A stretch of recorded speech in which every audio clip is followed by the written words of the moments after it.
Morning students, આપણે electrochemistry से related important चीज पढ़ते हैं। इलेक्ट्रोकेमिस्ट्री में वैसे 3 पार्ट है, एक इलेक्ट्रोलिसिस है, फिर इलेक्ट्रोकेमिकल सेल है और कंडक्शन है। तो कंडक्शन, इलेक्ट्रोलाइटिक कंडक्शन वाला टॉपिक तो उन लोगों ने कैंसिल कर दिया, डिलीट हो गया है, लेकिन इलेक्ट्रोकेमिकल सेल है एंड दैट इज इंपॉर्टेंट। उसमें कैसे ऑक्सीडेशन होता है, सेल कैसे कंस्ट्रक्ट होता है ना। फिर स्टैंडर्ड सेल पोटेंशियल कैसे निकालते हैं, सेल पोटेंशियल कैसे निकालते हैं, नर्स्ट इक्वेशन कैसे यूज करते हैं। सिंपल है, 2 4 5 चीजें अगर आप याद रखोगे तो क्वेश्चन आसानी से सॉल्व हो जाएंगे। तो अपन आज इलेक्ट्रोकेमिकल सेल को पहले समझ लेते हैं, फिर उससे रिलेटेड आप कोई भी क्वेश्चन होगा तो आसानी से कर पाओगे। Electrochemical cell is a battery, we can say it is a cell in which chemical energy is converted into electrical energy। पहले केमिकल रिएक्शन होता है, फिर हमें इलेक्ट्रिसिटी मिलता है। हम लोग यूज करते हैं इसको, जैसे हम लोग पेंसिल सेल यूज करते हैं, है ना, बड़ा सेल यूज करते हैं, टॉर्च में डालते हैं। आजकल तो टॉर्च को यूज करता नहीं क्योंकि मोबाइल में आ जाता है इसलिए, बट घड़ियाल में यूज થાય છે, that is called electrochemical cell। કન્સ્ટ્રક્શનમાં શું હોય છે? એમાં 2 beakers are there in which solutions are filled, और इसमें रॉड डिप होता है, उसको रॉड को बोलते हैं इलेक्ट्रोड, एनोड एंड कैथोड। अब ये किसका बना होता है? तो जैसे हमने कोई मेटल रॉड लिया है, फॉर एग्जांपल कॉपर, तो अगर ये कॉपर का रॉड है तो we have to take copper sulphate solution, उसी का मेटल आयन होना चाहिए। कॉपर सल्फेट ले लो, कॉपर नाइट्रेट ले लो, कॉपर का सॉल्ट जो पानी में डिसॉल्व हो जाए, ऐसा सॉल्ट हमको लेना है। फिर दूसरी साइड हमने लिया जैसे सिल्वर का rod, strip of silver, then solution of silver nitrate. In short, metal और मेटल आयंस, मतलब मेटल जो आप डिप कर रहे हो उसका मेटल आयन का सोल्यूशन आपको लेना है। पानी में सोल्यूबल गમે તે નહીં, સિલ્વર સલ્ફેટ નો ચાલે, સિલ્વરમાં એક જ સોલ્ટ પાણીમાં ડિસોલ્વ થાય અને that is nitrate। Suppose we are taking tin, strip of tin, तो टिन का सॉल्ट लेना है। स्ट्रिप ऑफ गोल्ड हो तो गोल्ड का सॉल्ट लेना है। पानी में डिसॉल्व हो जाना चाहिए, सोल्यूबल होना चाहिए, सोल्यूशन क्लियर होना चाहिए। पीपीटी वाળું नहीं, इनसोल्युबल ना चाले, इलेक्ट्रिसिटी कंडक्टर न થાય। પછી આજે બે આપણે બનાવ્યા છે બીકર અને હાફ સેલ કહેવાય। what they are called half cell, metal rod dipped in its solution, it is called half cell। Denote कैसे करते हैं? कोई भी मेटल होगा m oblique mn plus, this is called half cell. Metal को metal ion के solution में dip किया है, हाफ सेल कहलाता है। क्लियर? हाफ सेल को आप कनेक्ट करते हैं कॉपर के वायर से गैल्वेनोमीटर से। गैल्वेनोमीटर ले लो, वोल्टमीटर ले लो, मीटर ले लो। हमको सिर्फ देखना है कि करंट फ्लो हो रहा है तो किस डायरेक्शन में हो रहा है, फ्लो हो रहा है या नहीं हो रहा है, वो सब हमें देखना है। ओके। फिर एक यू शेप ट्यूब डाल देते हैं, आपको याद है तो, इसको बोलते हैं सॉल्ट ब्रिज। नाम ही है सॉल्ट ब्रिज, तो इसमें सॉल्ट भरा होता है, और वो सॉल्ट कौन सा होता है? Strong electrolyte. उसका पेस्ट बना के भरना है स्ट्रॉन्ग इलेक्ट्रोलाइट का। और अगर में जिलेटिन में ऐसे पेस्ट बनाना, एक्वस सॉल्यूशन नहीं बनाना। अमोनियम क्लोराइड का हो सकता है, KCl हो सकता है, KNO3 हो सकता है। स्ट्रॉन्ग इलेक्ट्रोलाइट का ही आपको पेस्ट अंदर भरना है। क्यों स्ट्रॉन्ग इलेक्ट्रोलाइट क्वेश्चन आता है? क्योंकि स्ट्रॉन्ग इलेक्ट्रोलाइट में जो पॉजिटिव और नेगेटिव आयंस है उनकी स्पीड सेम होती है। क्या करना है इन आयंस को? इन आयंस को दोनों तरफ मूव करके चार्ज न्यूट्रलिटी मेंटेन करना है। तो उन दोनों का स्पीड सेम होना चाहिए। एक અહીંયા પહોંચી જાય અને બીજું હજી અહીંયા જ હોય તો પછી સાથે ચાર્જ ન્યુટ્રાલિટી મેન્ટેન ન થાય તો પાછું ઇલેક્ટ્રિસિટી ફ્લો થવાનું ચાલુ ન થાય। એટલે બેની સ્પીડ સરખી હોવી જોઈએ, કોની? Cation anion. એટલે સ્ટ્રોંગ ઇલેક્ટ્રોલાઇટ લઈ છે કે બેની મોબિલિટી, બેની સ્પીડ પોઝિટિવ નેગેટિવ આયનની સેમ હોય, એટલે એ લોકો સરખી સ્પીડથી બે બાજુ પહોંચી જાય, સોલ્યુશનને ન્યુટ્રલાઇઝ કરે અને ઇલેક્ટ્રિસિટી પાછી પ્રોડ્યુસ થવાનું ચાલુ થઈ જાય। એટલે सॉल्ट ब्रिज, यू शेप का ग्लास ट्यूब, दोनों तरफ कॉटन का प्लग डाल देते हैं यहाँ पे, धीरे धीरे आना चाहिए सॉल्यूशन बाहर, एकदम डालते ही सॉल्यूशन बाहर नहीं आ जाना चाहिए अंदर से, ठीक है। सॉल्ट ब्रिज जो दोनों सॉल्यूशंस को कनेक्ट करता है, और जो ये गैल्वेनोमीटर है वो हमें दिखाएगा कि करंट कौन से डायरेक्शन में फ्लो हो रहा है और कैसे इलेक्ट्रिसिटी हमको मिल रहा है। This is the construction of electrochemical cell. अब काम कैसे करता है ये, हाउ इट वर्क्स। सबसे पहले ऑक्सीडेशन स्टार्ट होता है, chemical energy converted into electrical energy, तो केमिकल रिएक्शन पहले स्टार्ट होगा। तो इसमें क्या होता है, सबसे पहले ऑक्सीडेशन स्टार्ट होगा। ये जो पार्ट है ये एनोड कहलाता है, ये नेगेटिव होता है, इस साइड कैथोड होता है, ये हाफ सेल पूरा, और ये पॉजिटिव होता है, उल्टा है इसमें। इलेक्ट्रोलाइटिक सेल में एनोड पॉजिटिव हो, इलेक्ट्रोकेमिकल सेल में anode is negative because it is source of electron. यहाँ पे ऑक्सीडेशन स्टार्ट होगा। कौन करेगा ऑक्सीडेशन, ये जो कॉपर का स्ट्रिप है वो इलेक्ट्रॉन लूज करेगा और क्या बनाएगा, कॉपर आयंस।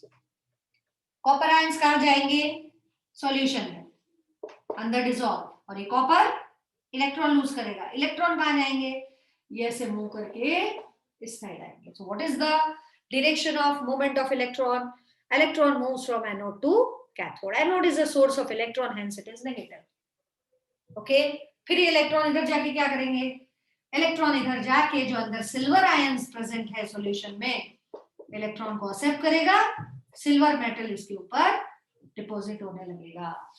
तो वजन कैसे चेंज होता है दोनों का, जैसे जैसे सेल वर्क करेगा वैसे एनोड वाला जो स्ट्रिप है वो उसका वेट कम होता जाएगा, और कैथोड वाला जो स्ट्रिप है उसका वेट इंक्रीज होता जाएगा।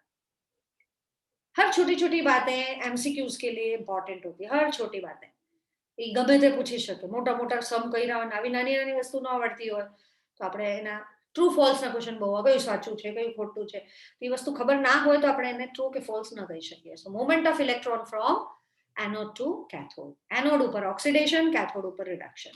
Anode is a source of electron, cathode is gaining electrons. So weight of silver rod और कैथोड पे जो रॉड है इंक्रीज होगा और वेट ऑफ कॉपर डिक्रीज होगा। सो oxidation and reduction taking place in the, अब यहाँ पे आप सोचोगे दो इलेक्ट्रॉन लॉस किए, एक ही क्यों दिया, तो सिल्वर आयन की कैपेसिटी एक इलेक्ट्रॉन लेने की, उधर भले कितने भी लूज किए हो, ये अपनी कैपेसिटी के हिसाब से एक्सेप्ट करेगा। जब आप रेडॉक्स रिएक्शन लिखोगे तो आपको नंबर ऑफ इलेक्ट्रॉन सेम करना है, उसके लिए आपको इस पूरे को 2 से मल्टीप्लाई करके इसके साथ ऐड करना होगा। रेडॉक्स रिएक्शन क्या आएगा, Cu plus 2Ag plus gives Cu2 plus 2Ag, the 2 electrons will be transferred from anode to cathode. Okay, current कहाँ फ्लो होगा, current flows from cathode to anode, conventional current, electron flows from anode to cathode, current flows from cathode to anode। कैसे पता लगा मुझे current flow हो रहा है, galvanometer में साइन दिखाएगा, डायरेक्शन दिखाएगा किस डायरेक्शन में करंट फ्लो हो रहा है। अब चालू हो गया, खुश हो गए, करंट मिलना स्टार्ट हो गया है, इलेक्ट्रोकेमिकल सेल है, थोड़ी देर बाद वापस डिफ्लेक्शन 0 यहाँ पे, मतलब करंट फ्लो ना बंद हो गया। कैसे भाई, वापस सेटअप चेक करते हैं, सब तो सही है, why current stop flowing, because solutions become charged. ये रिएक्शन हो रहा है यहाँ पे, ये कॉपर आयन तो कहीं जा नहीं रहे, अंदर ही डिपॉजिट होते जा रहे हैं, इसमें अंदर आते जा रहे हैं। ये रिएक्शन हो रहा है यहाँ पे, यहाँ से Ag प्लस ऊपर डिपॉजिट हो रहा है, नाइट्रेट बढ़ते जा रहे हैं।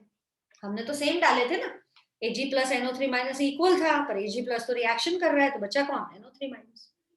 तो सॉल्यूशंस कैसे हो गए दोनों में, चार्ज्ड, या पॉजिटिव થઈ ગયું या नेगेटिव થઈ ગયું। और चार्ज्ड सॉल्यूशन कोई दी इलेक्ट्रिसिटी कंडक्ट करता નથી, न्यूट्रल होना चाहिए, पॉजिटिव नेगेटिव चार्ज થઈ ગયું तो दे वोंट कंडक्ट इलेक्ट्रिसिटी, इसीलिए वहां पे ऊपर फ्लो ऑफ इलेक्ट्रिसिटी स्टॉप। अब रोल आएगा आपके सॉल्ट ब्रिज का। सॉल्ट ब्रिज में जो आयन हमने भरे हैं, जैसे कि KNO3 भरा है, तो ये KNO3 का जो पॉजिटिव आयन है K प्लस, वो मूव करके इधर आएगा, NO3 माइनस मूव करके इधर जाएगा, और वापस फ्लो ऑफ इलेक्ट्रिसिटी। जब अपोजिट आयंस मूव करके जाएंगे तो सॉल्यूशंस जो चार्ज्ड हो गए थे उनको न्यूट्रल कर देंगे, फिर से इलेक्ट्रिसिटी कंडक्ट होना स्टार्ट हो जाएगा, मिलना स्टार्ट हो जाएगा, वापस डिफ्लेक्शन गैल्वेनोमीटर में आ जाएगा। अब अगर सपोज अपन ने यहाँ पे अमोनियम सल्फेट लिया होता क्या अपन ले सकते हैं इस सेल में ammonium sulphate as a salt bridge? Can we take ammonium sulphate as a salt bridge? Yes we can. जो आयंस मूव करके जा रहे हैं वो रिएक्ट करेंगे अंदर. सल्फेट इधर आ रहा है, कॉपर के साथ सल्फेट रिएक्ट करके कॉपर सल्फेट बनाएगा. कॉपर सल्फेट पानी में डिसॉल्व होता है? यस, वो देखना है. यहाँ पे NO3 माइनस से अमोनियम आयन आएगा. अमोनियम नाइट्रेट पानी में डिसॉल्व होता है? यस होता है. ऐसी चीज नहीं बन जानी चाहिए जो यहाँ पे आने के बाद उस सॉल्ट के साथ, उस आयन के साथ रिएक्ट करके पानी में डिसॉल्व नहीं हो. એવું ન હોવું જોઈએ. વાત સમજાણી? जैसे Ag+ હોય, સપોઝ આમાં Cu+ ની જગ્યા Ag+ હતું અને આપણે આ લીધું હોત તો સલ્ફેટ આ સાઈડ આવે, આની સાથે રિએક્ટ કરે, AgSO4 બનાવે ને AgSO4 કોઈ દી પાણીમાં ડિસોલ્વ થાય નહીં, એટલે એ ન ચાલે. PPT બની જશે ને, અને PPT વાળું સોલ્યુશન ઇલેક્ટ્રિસિટી ફ્લો નહીં થવા દે. इसलिए सॉल्ट ब्रिज ऐसा सिलेक्ट करना है जिसके आयंस इधर उधर मूव करेंगे तो वो पानी में डिसॉल्व हो जाना चाहिए. PPT नहीं बनाना चाहिए. ठीक है. बाकी स्ट्रॉन्ग इलेक्ट्रोलाइट लेना है. सेल इस तरीके से वर्क करेगा. इलेक्ट्रोकेमिकल सेल में रेडॉक्स रिएक्शन होता है. एनोड पे ऑक्सीडेशन, कैथोड पे reduction. Anode negative, cathode positive. Flow of electron from anode to cathode. Electricity flow from cathode to anode. What's the function of salt bridge? दो solutions को connect करता है, neutrality को maintain करता है. Okay. Strong electrolyte अंदर gelatin में paste बनावीने भरવાનું अथवा अगर अगर में पेस्ट बनावीने भरવાનું.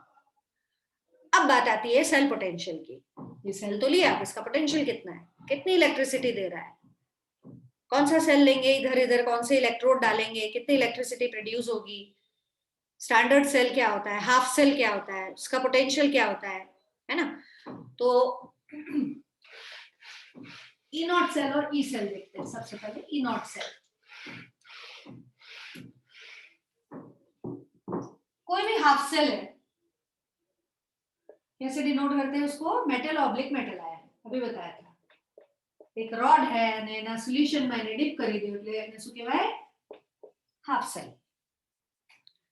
हर हाफ सेल होता है. जैसे कॉपर ऑब्लिक कॉपर 2+ एक हाफ सेल है ना. Na ऑब्लिक Na+ एक हाफ सेल है. कोई भी ले लो. टिन ऑब्लिक टिन+ एक हाफ सेल है. Any half cell. क्या अपन ने एक रॉड को उसके सॉल्यूशन में डिप किया तो इलेक्ट्रॉन लूज करेगा या गेन करेगा? मेटल रॉड ने तमे सॉल्यूशन में डिप કરી દીધું આની અંદર. It will undergo oxidation or reduction? Depends. It can do both. It can undergo oxidation as well as reduction. But कौन सी रिएक्शन करेगा वो कैसे पता लगेगा? जब आप इस हाफ सेल को दूसरे हाफ सेल के साथ कनेक्ट करोगे. हर हाफ सेल में दोनों टेंडेंसीज होती है. इलेक्ट्रॉन लूज भी कर सकते हैं, ऑक्सीडेशन भी कर सकता है, इलेक्ट्रॉन गेन भी कर सकता है. जैसे मैं चाहूं कि ये जैसे कॉपर ऑब्लिक कॉपर 2+ ये अपना हाफ सेल है.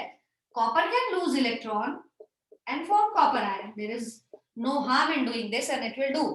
Copper ions which are present in the solution can also accept 2 electron and form copper. Both the reaction taking place in the cell. At a time एक ही होगी but हो दोनों सकती है, दोनों पॉसिबिलिटी है. ये जो इलेक्ट्रॉन लूज करने की टेंडेंसी है उसको बोलते हैं ऑक्सीडेशन पोटेंशियल. और इलेक्ट्रॉन ये गेन कर रहा है उसकी टेंडेंसी को बोलते हैं रिडक्शन पोटेंशियल. ऊपर नॉट लगाया, आपको पता है, उसको बोलते हैं स्टैंडर्ड. तो इलेक्ट्रॉन लूज करने की टेंडेंसी को ऑक्सीडेशन पोटेंशियल, उसी हाफ सेल के इलेक्ट्रॉन गेन करने की टेंडेंसी को क्या बोलते हैं? Reduction potential. तो every half cell has oxidation potential as well as reduction potential. फर्क क्या होता है? वैल्यू सेम होता है, साइन अपोजिट होता है. जैसे अगर इसका वैल्यू है ऑक्सीडेशन पोटेंशियल का -0.34 तो इसका क्या हो जाएगा? +0.34. Otherwise both are same. At a time it will do one only, but it can do both. Either it can lose or gain electrons. और कैसे लिखते हैं इसको? इसी चीज को लिखना हो तो रिएक्शन लिखा हो तो पता लगा लेंगे ऑक्सीडेशन पोटेंशियल है. E नॉट ऑक्सी ऐसे लिखा हो तो पता लगा लेंगे ऑक्सीडेशन पोटेंशियल है. और अगर ऐसे मेटल ऑब्लिक मेटल आयन लिखा हो तो पता लगा लेंगे कि ये ऑक्सीडेशन पोटेंशियल है. और अपोजिट लिखा हो तो रिडक्शन पोटेंशियल. तो every half cell has oxidation as well as reduction potential. अब सेल पोटेंशियल क्या होता है? What is E cell? पूरे सेल का जो पोटेंशियल होता है उसको क्या बोलते हैं? E cell. और कैसे निकालते हैं ई सेल? ई सेल कैसे निकालेंगे? Either by taking oxidation potentials of both the half cell or by taking reduction potentials of both the half cell. So how to find E cell? E cell is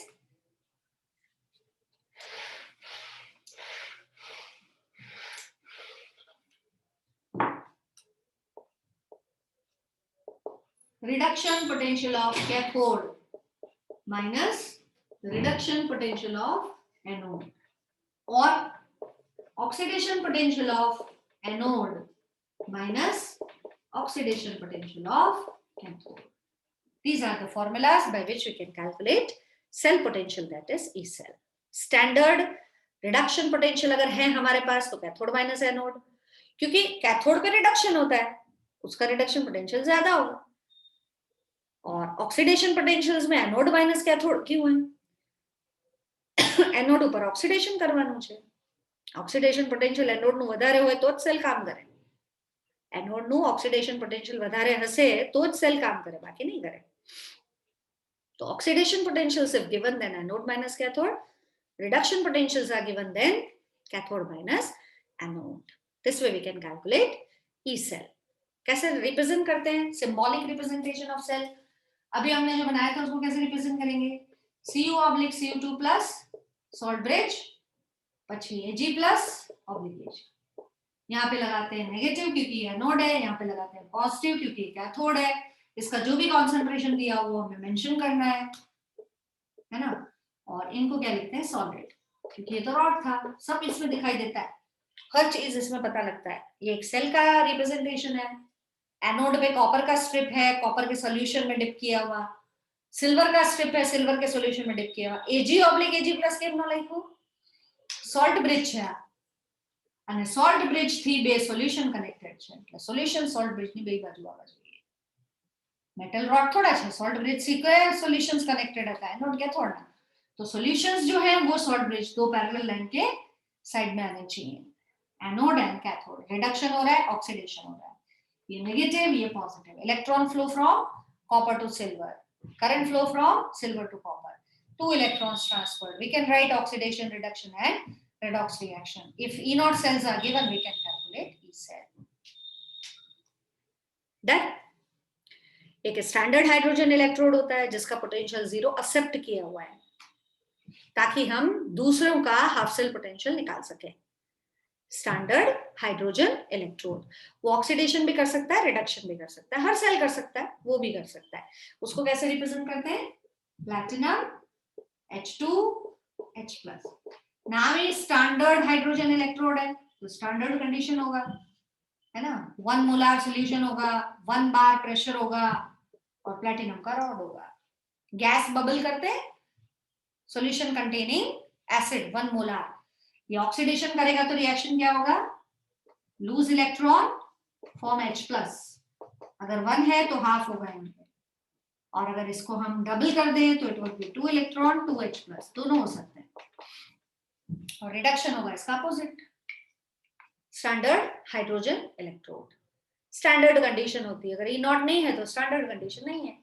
standard condition means 25 degree Celsius, 1 molar के solutions, they are called standard hydrogen electrode. अब sums कैसे करते हैं, numericals कैसे आते हैं वो देखिए. जैसे हम एक 2 हाफ सेल पोटेंशियल दे दिए,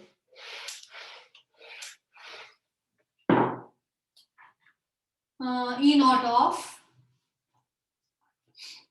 Sn2 plus oblique Sn 0.14 volt minus, और E0 of Al3 plus oblique Al, for example exact value खबर नहीं बट 2.16 वोल्ट ऐसा दे दिया.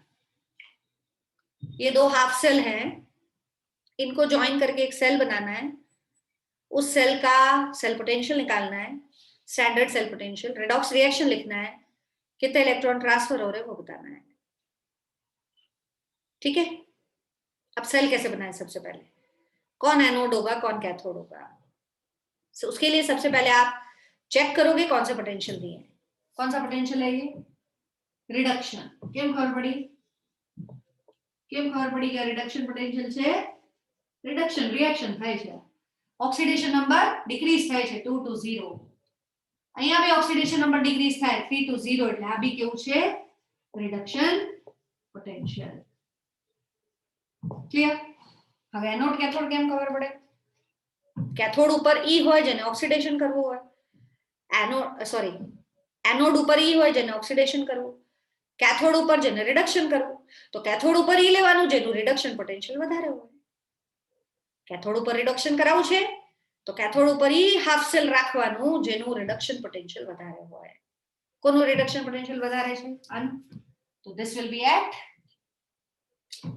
this इसको प्लस कर देते हैं sorry which has more reduction potential aluminium so aluminium will be more reduction potential will be cathode less reduction potential will be anode clear so which will be anode less reduction potential वालों that is tin तो tin will be anode aluminium will be cathode क्योंकि anode पे हमको oxidation करना है oxidation में oxidation potential ज्यादा होना चाहिए ऑक्सीडेशन पोटेंशियल ज्यादा मतलब रिडक्शन पोटेंशियल कम होना चाहिए तो कौन आएगा tin SN oblique SN2 plus anode salt bridge Al3 plus oblique ये एनोड है नेगेटिव ये कैथोड है पॉजिटिव 1 मोलार स्टैंडर्ड है ये भी 1 मोलार ये हो गया आपका सेल अब आपको ई नॉट सेल निकालना है अभी फॉर्मूला बताया था अगर रिडक्शन पोटेंशियल्स है तो cathode minus anode what is cathode aluminium 2.16 what is anode tin 0.14 minus कर दीजिए it's 2.02 volt reduction potentials if given it is cathode minus anode cell spontaneously work कर रहा है ई नॉट सेल अगर पॉजिटिव है मतलब सेल वर्क्स spontaneously रिएक्शन लिखो तो कैसे लिखेंगे this will undergo oxidation lose 2 electron and form SN2 plus this undergo reduction accept 3 electron and form Al ऐसा नहीं है ऊपर 2 इलेक्ट्रॉन है तो या 2 दे दिए अपने हिसाब से थोड़ी देते हैं हर की कैपेसिटी होती है ऊपर चार्ज है 3 प्लस है तो it will accept 3 electron and form Al अब इलेक्ट्रॉन तो सेम होने चाहिए मल्टीप्लाई कर दीजिए इक्वेशन को oxidation will be multiplied by 3 reduction will be multiplied by 2 और फिर दोनों को ऐड कर दीजिए आपसे पूछेगा इस सेल में which substance get oxidized in this cell which substance get oxidized Sn get oxidized to SN2 plus. Which substance get reduced? Aluminium ions get reduced to Al. How many electrons get transferred? 3 electrons. Which is anode? Which is cathode? Current कहाँ से कहाँ flow हो रहा है? Electron कहाँ से कहाँ flow होता है? वो सब पूछा जा सकता है. Clear? अब आता है gas electrode. Very important.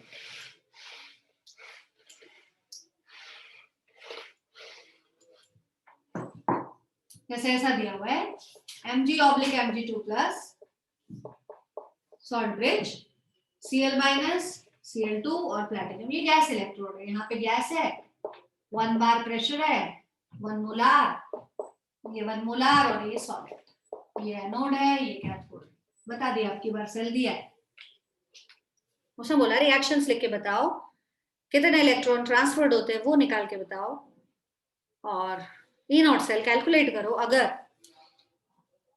E naught of Mg oblique Mg2 plus given as 2.18 volt and that of Cl minus oblique Cl2 given as 1.04 volt minus 1.04 volt चलिए कैसे करेंगे हाउ टू डू पहले रिएक्शन एनोड में तो कोई problem आएगा नहीं इसमें आप रिएक्शन लिखोगे तो इसमें तो हार्डली कोई मिस्टेक करता है आराम से लिख लेता है रिएक्शन लिखने में उसमें प्रॉब्लम आता है वहां पे हमें रिडक्शन मतलब इलेक्ट्रॉन गेन करने कौन करेगा gain is it chlorine which will gain electron और chloride ion which will gain electron it will be chlorine that will accept electron and form chloride ion वैसे भी थोड़ी बुद्धि लगाने की चार्ज बैलेंस છે या -2 ચાર્જ છે ને અહીંયા भी -2 ચાર્જ છે ચાર્જ એક જ સાઈડ ભેગું નહીં કરી દેવાનું આપણે મગજમાં એવું જ છે કે આયન્સ હોય ઇલેક્ટ્રોન ગેઇન કરે એ પોઝિટિવ આયન ગેઇન કરે નેગેટિવ આયન તો બને જ્યારે ન્યુટ્રલ ગેઇન કરે તો એક ધ્યાન રાખવાનું net reaction would be Mg plus Cl2, Mg2 plus 2Cl minus. This is the net reaction taking place in the cell. E naught cell निकालना है. अब इसके लिए क्या होता है? E naught cell के लिए पोटेंशियल चेक करना पड़ेगा कौन सा दिया है. डायरेक्ट कैथोड माइनस एनोड नहीं कर देगा. These potentials are oxidation potentials. मुझे कैसे पता लगा? ऑक्सीडेशन नंबर देख लीजिए. यहाँ पे 0 है, यहाँ पे 2 है, इंक्रीज हो रहा है. -1 है और 0 है, इंक्रीज हो रहा है. Increase in oxidation number, oxidation. ये तो ऑक्सीडेशन पोटेंशियल्स दिए हुए हैं. तो एनोड माइनस कैथोड करोगे आप. Magnesium anode minus cathode 1.04. Answer will be 3.22. Values નહીં જોતા અત્યારે. વેલ્યુ હું એમ જ લખું છું. જસ્ટ પ્રોસેસ શું છે જોવાનું. તો જે વેલ્યુ આપે પછી એનાથી સોલ્વ કરવાનું. બુકમાં તો મેગ્નેશિયમનું બીજું આપ્યું છે. તો મને યાદ ન હોય ને તો યાદ કરવાનું બી ન હોય. તો આપેલું હોય તમને. Clear? This is E naught cell. अब पूछेगा which substance get oxidized? Magnesium. Which substance get reduced? Chlorine. Chlorine act as oxidizing agent. Magnesium act as reducing agent. Okay जो सब्सटेंस ऑक्सीडाइज्ड होता है वो रिड्यूसिंग एजेंट, जो reduced होता है वो ऑक्सीडाइजिंग एजेंट. ऐसे हम हाफ सेल निकाल सकते हैं. Standard cell potential, anode, cathode, वो सब. फिर आता है आपका नर्स्ट इक्वेशन, जिससे हम ई सेल निकालते हैं. Non standard electrochemical. ये तो सब स्टैंडर्ड हो तब की बात है. हर बार जरूरी थोड़ी सेल स्टैंडर्ड कंडीशन में ही होगा. हो सकता है सेल दूसरे टेम्परेचर पे हो, उस वक्त आपको पोटेंशियल निकालना है. तो उसके लिए नर्स्ट की इक्वेशन है, क्या लिखते हैं? E cell E naught cell minus, याद है आपको, 2.303 RT by NF log concentrations of product upon reactant. R था गैस कांस्टेंट, T था temperature, N is number of electron, F is Faraday constant. कैसे E cell टेम्परेचर पे depend करता है? How E cell depend on temperature? Inversely proportional. अगर minus की sign, E cell temperature inversely proportional. What about E cell and concentration of product? Inversely proportional. What about E cell and concentration of reactant? Directly proportional. કેમ અહીંયા તો નીચે છે પણ આગળ minus ની સાઈન છે ને, એટલે આ બે ડાયરેક્ટલી, આ બે ઇન્વર્સલી. પ્રોડક્ટ ઉપર જે કોઈ સોલ્યુશન હોય એને તમે કોન્સન્ટ્રેશન વધારો તો એ સેલ ઓછું થાય. રિએક્ટન્ટ ઉપર, રિએક્ટન્ટ પ્રોડક્ટ એટલે રિએક્શન લખ્યું હોય પછી. સપોઝ આ સેલ છે, this is the cell, zinc oblique Zn2 plus, फिर Cu2 plus oblique Cu, ऐसा दिया हुआ है. अब अगर अपन इसकी नाइट रिएक्शन लिखेंगे तो ऐसा आएगा, gives Zn2 plus plus Cu. अब इसमें प्रोडक्ट और रिएक्टेंट कौन है? तो this is the product and this is the reactant. Anode cathode नहीं बोल सकते, प्रोडक्ट रिएक्टेंट. प्रोडक्ट पे कौन है? Zinc ion. तो अगर आप जिंक आयन का कॉन्सेंट्रेशन बढ़ाते हो तो ये सेल कम हो जाएगा, और कॉपर आयन का कॉन्सेंट्रेशन अगर बढ़ाते हो तो ये सेल बढ़ जाएगा. This is reactant and product. Reaction लिखना पड़ेगा. प्रोडक्ट में कौन आ रहा है, रिएक्टेंट में कौन आ रहा है. तो सॉलिड होते हैं, सॉलिड के कॉन्सेंट्रेशंस 1 होते हैं. सॉलिड के कॉन्सेंट्रेशन कंसीडर नहीं करने हैं. This is called Nernst equation. Solution के लिए क्या लेते हैं हम? E cell E naught cell minus 0.059 upon n log of product upon reactant. What is n? Number of electron transferred. Reaction लिखोगे तो ख्याल આવી જશે ને કેટલા ઇલેક્ટ્રોન ટ્રાન્સફર થાય. વેલ્યુઝ મૂકી દેવાની, E naught cell calculate કરવાનું, E cell તમને મળી જશે. Tomorrow we'll do some sums based on Nernst equation and how to calculate E naught cell, what is reducing agent, what is oxidizing agent, वो सब अपन पढ़ेंगे. Very important chapter, exam में आता है. क्लियर? ओके बेटा, बाय.